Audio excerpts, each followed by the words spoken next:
बोलो गुरुदेव भगवान की जय। प्यारे कृष्ण कन्हैया लाल की जय। श्री लिंग महापुराण पूर्व भाग चल रहा है। आज है 22वां अध्याय। महादेव जी द्वारा विष्णु और ब्रह्मा को वरदान, सृष्टि के लिए ब्रह्मा जी द्वारा तप करना तथा सर्पों एवं रुद्रों की सृष्टि। सूत जी बोले, हे मुनियों, उन ब्रह्मा तथा विष्णु को अत्यंत विनीत भाव से सत्य स्तुति करते देखकर सुंदर लालिमा युक्त तथा विशाल नेत्रों वाले उमापति, विरूपाक्ष, दक्ष यज्ञ के विध्वंसक, पिनाकी खंड परशु धारण करने वाले त्रिनेत्र शिवजी का मुख प्रसन्नता से प्रफुल्लित हो उठा और उनके मन में उन दोनों के प्रति अत्यधिक प्रीति उत्पन्न हुई। तत्पश्चात उन दोनों की अमृतमयी वाणी सुनकर उन्हें जानते हुए भी भगवान महादेव ने क्रीड़ा के निमित्त उनसे पूछा, हे महात्मा द्वय, एक दूसरे का हित चाहने वाले कमल की आभा के तुल्य नेत्रों वाले आप दोनों लोग कौन हैं तथा इस घोर महासागर में क्यों स्थित हैं?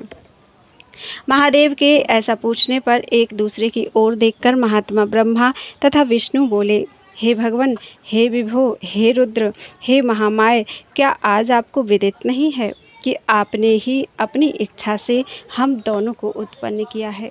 उन दोनों की यह बात सुनकर भगवान शंकर प्रसन्न होकर सम्मानपूर्वक कोमल वाणी में धीरे से बोले, हे हिरण्यगर्भ, हे कृष्ण, मैं आप दोनों को बता रहा हूँ कि मैं आपकी इस शाश्वत तथा दृढ़ भक्ति से प्रसन्न हूँ।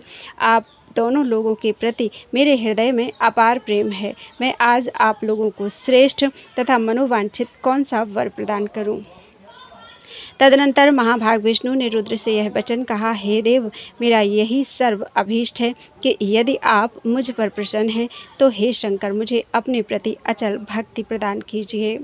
विष्णु के ऐसा कहने पर महादेव ने विष्णु भगवान को स्नेहपूर्वक अपने चरण कमलों में स्थिर भक्ति प्रदान की।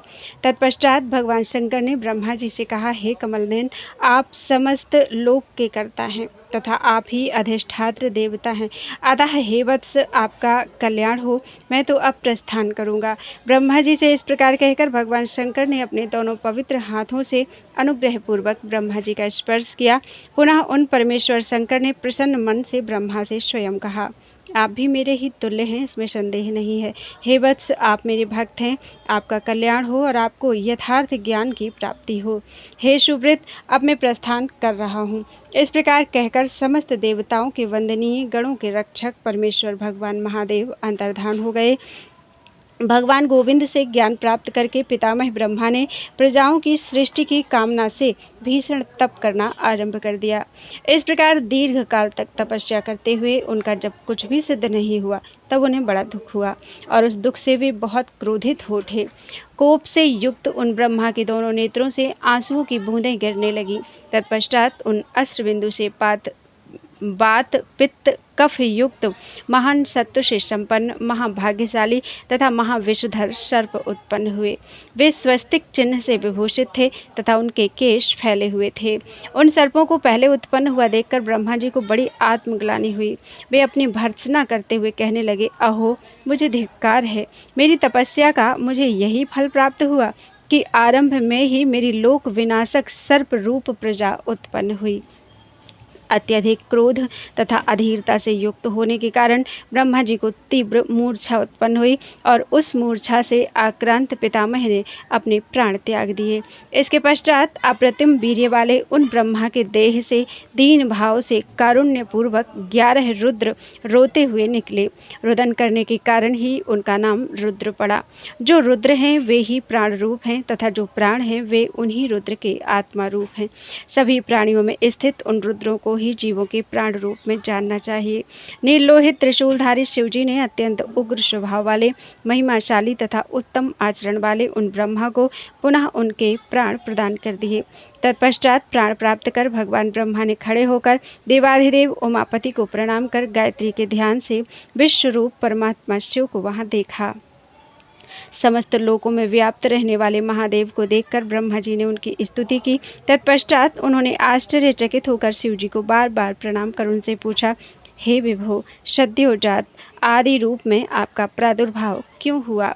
बोलो वृंदावन बिहारी लाल की जय।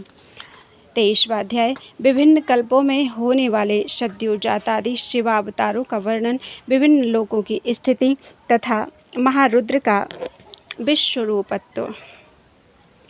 सूत जी बोले, ब्रह्मा जी का वह वचन सुनकर उनके प्रबोधन के लिए ब्रह्मरूप भगवान शिव ने मुस्कुराकर उनसे कहा, जब श्वेत कल्प था उस समय मैं श्वेत वर्ण का था।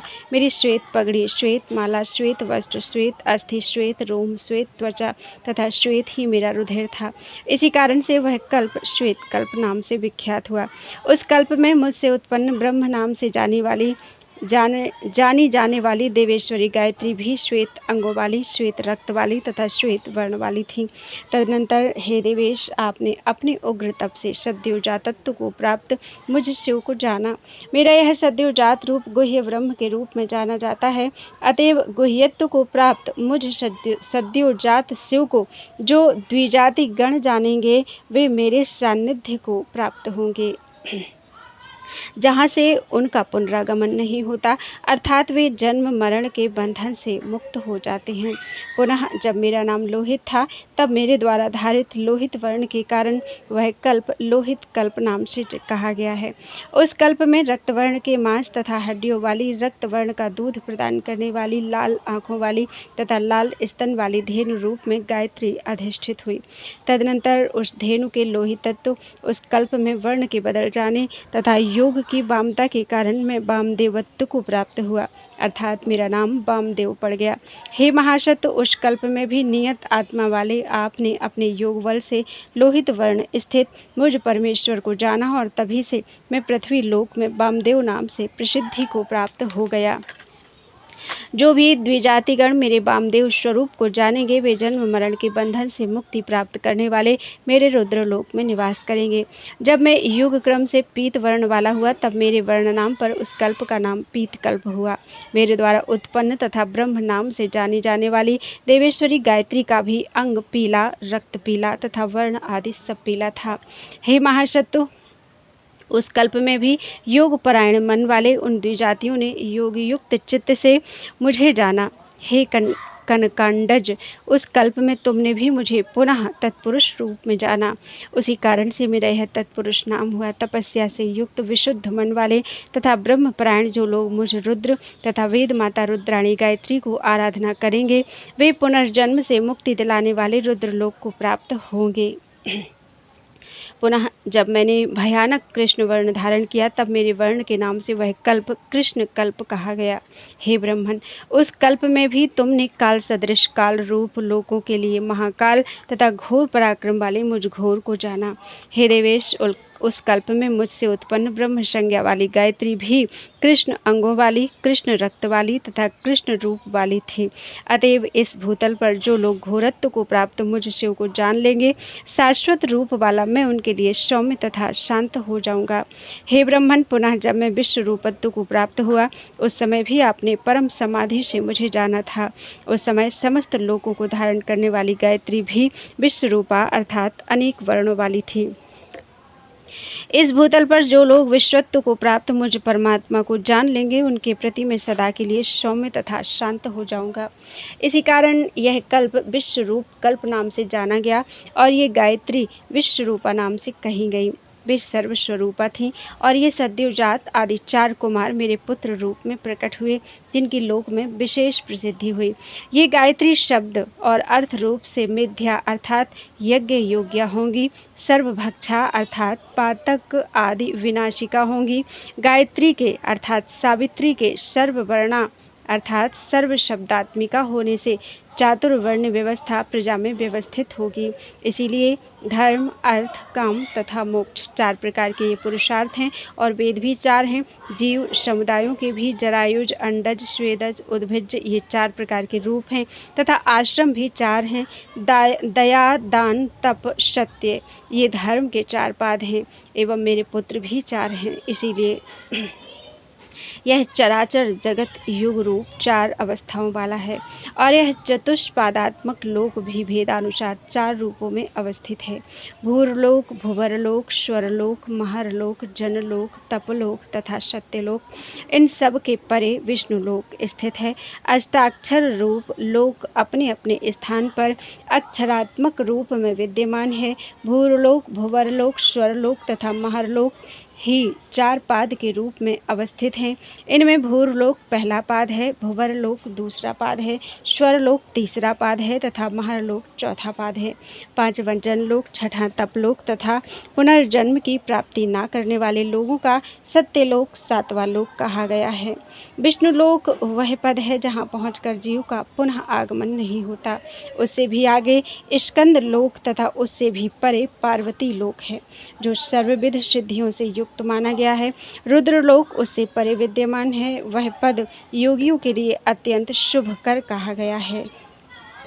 ममता रहित, अहंकार शून्य, काम क्रोध से विवर्जित तथा ध्यान परायण चित्त वाले योगी जन ही उस लोक का दर्शन करेंगे। और जो आपने 4 पादों वाली इस गायत्री को देखा है, उसी के 4 चरणों के रूप में चरम पद वाला विष्णु लोक, शांत तथा उत्तम स्कंदलोक, पार्वती लोक एवं रुद्र लोक अवस्थित है। ऐसी महात्म्य युक्त सरस्वती का आपने दर्शन किया है। इससे सभी पशु भी 4 पैरों वाले होंगे और इसी से इनके 4 स्तन भी होंगे। हे ब्रह्मन, मेरे मुख से गिरा हुआ मंत्र युक्त सोम रूप अमृत प्राणधारियों का जीवन बनकर उनके स्तन में निवास करेगा, इसलिए वे स्तन पीत स्तन कहे जाएंगे। उसी के कारण सोममय अमृत जीवन संज्ञा वाला होगा और उनके दुग्ध का श्वेतत्व उसी सोम रूपत्व के कारण होगा। ऐसे गुणों वाले वे चतुष्पाद होंगे। आपके द्वारा देखी गई वह लोक भावनी सावित्री महेश्वरी पुनः 2 पादों वाली होकर क्रियारूप धारण करेगी, जिससे सभी शुभ नर नारी 2 पादों तथा 2 स्तनों वाले होंगे। सभी प्राणियों को धारण करने वाली तथा महान शक्ति से संपन्न जिस देवी का आपने दर्शन किया है, वह महेश्वरी अजा होकर जब सर्व वर्णमय विश्व रूप धारण करेगी, तब उसी से सभी प्रजाएं भी अनेक वर्णों वाली होंगी। तब महातेज तथा अमोघ वीर्य वाले अज विश्व रूप धारण करेंगे और इनके मुख में सर्वत्र अग्नि विराजमान होगी। उसी कारण सर्वव्यापी पशुरूपी अग्नि पवित्र मानी जाएगी। विशुद्ध आत्मा वाले जो द्विजगण अपनी तपस्या से ईशित्व तथा वशित्व में सभी जगह मुझे भी सर्वव्यापी रूप में विराजमान देखेंगे, वे रजोगुण तथा तमोगुण से रहित होकर मानव शरीर का त्याग करके मेरा सान्निध्य प्राप्त करेंगे और उनका पुनर्जन्म नहीं होगा। सूत जी कहते हैं कि हे द्विजो, शिव जी के इस प्रकार कहने पर भगवान ब्रह्मा ने प्रणाम करके विनम्रता पूर्वक रुद्र से पुनः कहा, हे भगवान, जो विद्वान सर्वव्यापी विश्वात्मा आप महेश्वर को गायत्री सहित सर्वत्र स्थित देखे तथा हे ईश्वर आपकी एवं गायत्री की आराधना करे, उसे आप परम पद दें। इस पर उन शिव जी ने कहा, वैसा ही होगा। इसलिए प्रभु शिव द्वारा ब्रह्मा जी के प्रति कहे गए वचन के अनुसार जो विद्वान गायत्री तथा महात्मा रुद्र का विश्व रूपत्व जान लेता है, वह ब्रह्म सायुज्य को प्राप्त होता है, अर्थात ब्रह्म के साथ उसका तादात्म्य स्थापित हो जाता है। बोलो वृंदावन बिहारी लाल की जय। त्वदीयं वस्तु गोविंदम तुभ्यमेव समर्पयेत्।